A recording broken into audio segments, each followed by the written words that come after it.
Right, Nicole. So, once again, welcome to the District 37 Fireside Chat. I am the Chocolate Butterfly, and today we are unmasking heroes of District 37. So, we had someone step up today. Her name, you wonder, huh? Her name is Nicole, and Nicole is awesome. All right. So, I'm going to let her introduce herself to you, to our audience first, and then we're going to get into some questions. Okay. I mean, calling me awesome is a great introduction. I was like, that sounded pretty good. Thank you. Yeah, so hello everyone. Nicole Augustine, happy to be here. I've been a Toastmaster since 2018, 2019. Okay. Joined for the purpose of improving my speaking skills as I was doing it a lot in my work world. As And us I all. wanted to be better than what I was hearing and how I sounded at the time. So are you one of those people like me that sit there, because now you're a Toastmaster, right? That sit there and counts how many people say, I do the odd checker in most of my meetings because honestly, it's something that keeps me in attention. Really? I'm telling you. Sometimes people the meetings are boring. You're just like, at least I can odd count. And then sometimes most of the time I'm surprised. I am Between very, those I odds, had, it's like, yeah, I had one, he only spoke for about a good 5 minutes and he did 100 jeez. And I was like, and my mom's not a Toastmaster, but you will see her if you come to the conference. You will see my mom, and so she's a bona fide Toastmaster. And so she was sitting there counting the on my call. She was like, "Does he know how many times he said?" And I was cracking up because once you are around Toastmasters or become a Toastmaster, you can't help. Your ears are different. You can't unhear. Yeah. So speaking of unhearing, what is something that the Nicole before Toastmasters and the Nicole now, what did you hear that kept you in I would say, thank you. In general, evaluation and feedback. That is my favorite. Yeah.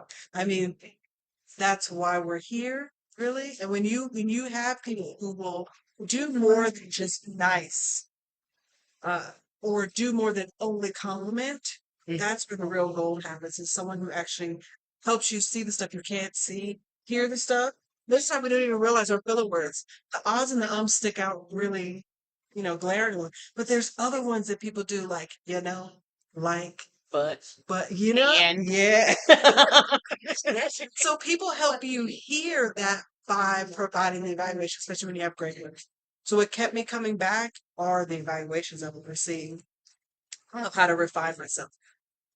Yeah. now I wanted to talk about your pocketbook. Ah, Now I learned this, so I'm a published author too. Most of you in this world know, and I went to the Harlem Book Fair, and one of the people I helped write her book kept trying to tell her, let's make it a little smaller. She's like, oh no, no.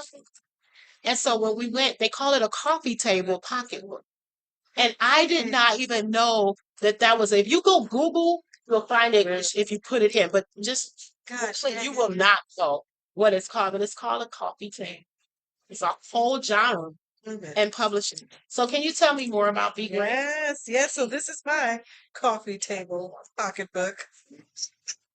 Be Great is a modern interpretation of a century text. The original text was written in 1911 by Wallace D. Wattles. He wrote a book called The Science of Being Great. And I first came across it in around 2022 or so. Loved the content. But it was written in 1911. Okay. And it just was full of archaic language. Apparently, only men existed. Women didn't exist, y'all. But as Toastmasters, we dominate. Okay, keep going. And so I was like, there's so many gems in this content that people won't get. Because it reminded me, so I did grow up in the church, so it reminded me of King James Version. Right. And for anybody who is in the church, First, the message version, it tells you what it's really trying to tell you. so his is like the King James Version. And I just was like, there's got to be a better way. And this is my modern version, a modern conversation of what I think is wisdom that we need to be reminded of. His main message: greatness lives inside of us already. It's not a thing you have to become or find outside of yourself. You got to have the courage to express it. I love that. To prepare for this interview, I asked some questions and I was reading through her answers, and I started thinking like it started giving me some more ideas because right now, um, in our area, we have some children who are not getting it, right. They read text messages, game codes, social media, they read. Okay, the kids are reading.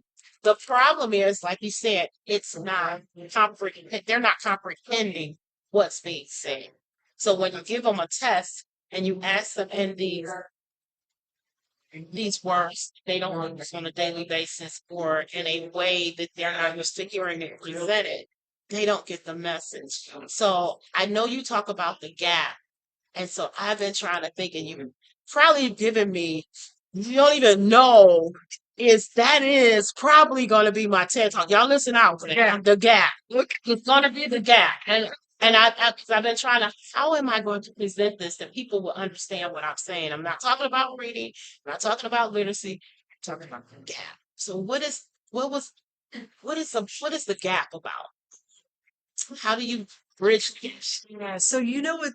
Very fascinating. You've been asked this exact question because this morning I had a 49-second pitch, and my opening statement was, "Do you ever think about the gap between where you are and where you think you should be?" Okay. And then when I share with people is that what I learned from this text that the gap actually doesn't exist. It's just in your mind. Mm. It's only in your mind because truly, if you believe what Wallace believed, the gap is only in your mind. We ourselves hold ourselves back by our mindset, by the way we think, by the way we question. Yeah. And so for me, it's so deep that I don't even believe in the concept of imposter syndrome anymore. It's not. It's really not the imposters. It's not even a thing. They point that phrase, yes, imposter syndrome, Yeah. and they got people to start saying, "Well, I live in an imposter syndrome," and it's not that. It's just true. It's like you know what you want to do, but you don't know how it should be done or how it should be presented. Or it's like being in PR. You have to, that's why they're really good because they can see what needs to be said and when it needs to be said and then communicate it. Yeah. And so that's what Toastmasters is all about, is someone else being able to see what you don't see and give you that evaluation. So the thing about the evaluations for those who are not Toastmasters that are listening to this interview, evaluations here at Toastmasters is not a critique. It's not a criticism. It's more of an uplifting celebration of who you are and what you want to become. And that right there is what keeps me coming back and why I love doing speeches that are being evaluated. So I think what you're talking about is like so important, not just for Toastmasters and those who want to own a business or start. I talk about dreams all the time, and that's what the dream is the gap. The dream is that thing in you that you have to get done. And so, what is the next thing that Nicole is going to get? Well, he wrote a trilogy. Oh, so you get to do another book on him. Yeah. So Be Great's my first one, but there's a Be Well and Be Rich. See, I'm gonna have to go read these books. Read Be Great. I've read a little bit about bit of Be Great. I don't know. I haven't seen it. Okay, see, I'm gonna have to go back. So I'm gonna have to read hers first because so I can. Oh yeah, and then when you read the original, you're like, I'm so glad you did it. So see, she's a hero. And my next step with this though is actually to make it an audible book because I have to admit, even though I wrote this, I don't do much physical book reading anymore. Me either. And that's what someone said. I need to do that more. And I have not done that. I do it live. I do children's storytelling all the time. So, I go to schools. We just did one yesterday. So we do that all the time. But I don't, everything. Yeah. Do it online. I haven't done it yet. So don't tell my book coach, but I haven't done it. But yeah. But yeah, so your next step is an audible. Yeah. Okay. So are you planning to use AI for your audible, or are you going? Actually, I'm gonna use my the project right now is 3 humans. Okay. Okay. I'm gonna do it only because people keep asking me to do it in my own voice. You do have a good voice. Thank you. Thank you. I appreciate that.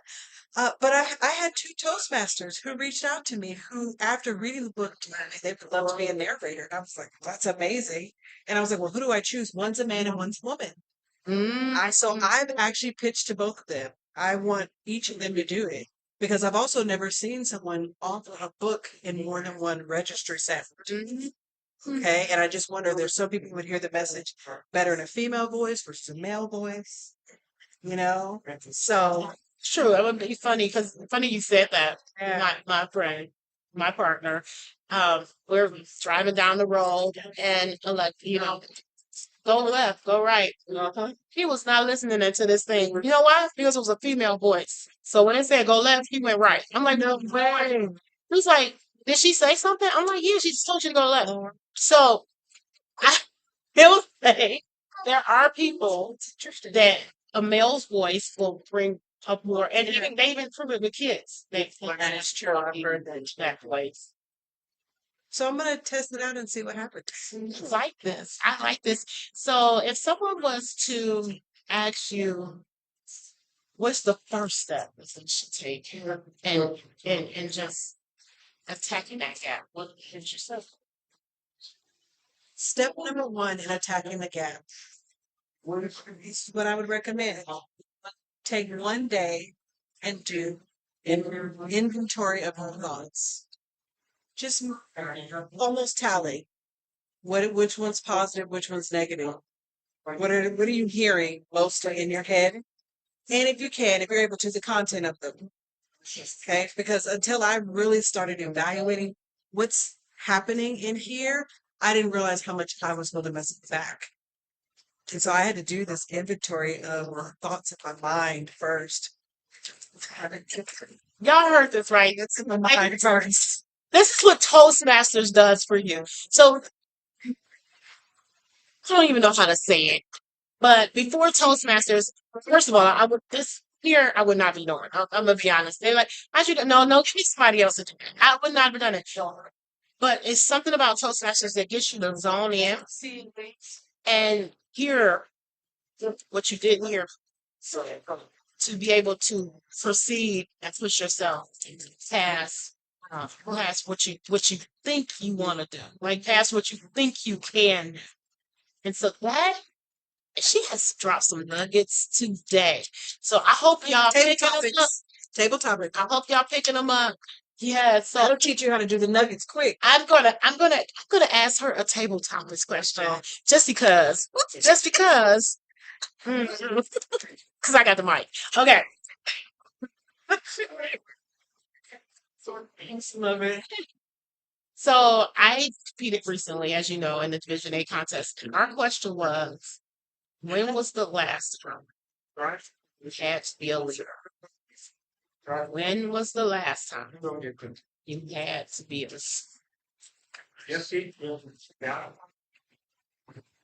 I personally think I am called into leadership every day. I don't think there isn't any day that passes by where some aspect of leadership exists. I personally feel sometimes when we hear leaders or leadership, we think big, lofty things. But I think leadership is more mundane. It's like how you interact with people, how you show up, how you speak, how you walk through the world, how you take care of stuff, how you finish what you start, how you honor your words. So to me, I think every single day I wake up, I am exemplifying leadership in some way. Mainly because I believe that's what we're called to do. Everybody, not just as a Toastmaster, not just as a business person, not just as an author, but as a human. I deeply believe we're given leadership gems, every single person. You know? So I feel like every day you wake up, you have the opportunity to have it exist. It doesn't necessarily just mean, oh, I'm a supervisor over my job. That's leadership. Yeah, those are examples. I think there's so many other amazing ways we lead and we show our leadership just in how we interact with people. That is so great. I want to. What would you challenge people to do to be a leader? Practice. You have to practice. Think about when you decided as a child to walk. When you decided as a kid to ride a bike, right? In almost all of those situations, you fell, you hurt yourself, it wasn't uncomfortable, with you were doing when you got started. Let's just be real, right? But the more you did it, the more you practiced it. Now I can get up and do it easily without thinking about it. I can ride a You bike. had to take that first step. You had to get on that. You had to get on the bike. So every time you want to tell yourself that you can't, but you just do it anyway. Ways. That's what it comes by practicing. So if someone wanted to follow you said you got another book coming out. So wait, before we do that, we're not gonna push the envelope. Not gonna push past the book we got right now. Show them the book again. Be great. So that's the book. Be great. It's on Amazon. All right. All right. So it's on Amazon. So do you have a special gift or is there something that you want to offer our audience today? Yes, well, for those of you who physically do come to the contest in part of the conference, I'm here. I've got books here that I'm happy to sign. Got a store. That's something special. You won't find a signed book. We get it straight from Amazon, so you can get it here signed. And then I think my gift is encouragement, is words, is letting you all know that literally what you see here, I am no different than you. I am no different than you. We are the same. That So that is if you got something, do it. This is what I'm doing. Do the it. time is now. Yeah, The time is now. the time is. So how can we keep in touch with Nicole? Well, I am easily found on Google. It's always helpful. Just type in my name, Nicole M. Augustine. I'll come up. I'm on Facebook, Instagram. Facebook, Instagram. Even Toastmasters say, that's a whole speech. So it's LinkedIn. I'm easily found. so she's Nicole M. Augustine. Augustine on everything. Everything. Okay. So thank you, Nicole, for taking time from your table. And I'm very confident. Is this your first time coming to the conference? I have been before, Okay. but I think it was a couple years ago. I think I came last year. Okay. But I never got to meet you and do Fireside Chats, and this is the first. Well, isn't that great? Isn't that awesome? So we are enjoying Fireside Chat. And if you're enjoying Fireside Chat and you're seeing this video after the fact, which you will, we encourage you to come to the conference because the conference is awesome. We put a lot of work into this conference. They had me in meetings after meetings. Anyway, but we have put a lot of work into this conference, and we look forward to everyone coming and enjoying. So there is still an opportunity for you to purchase your tickets and to come in and enjoy. You can come to the contest. That's an easy way. Tonight's contest is $12. Tomorrow's contest is $15. You have to remember. So you can just come to the contest and enjoy and see the wonderful work that District 37 does and is. And you too can be the next superhero. Thank you, Nicole.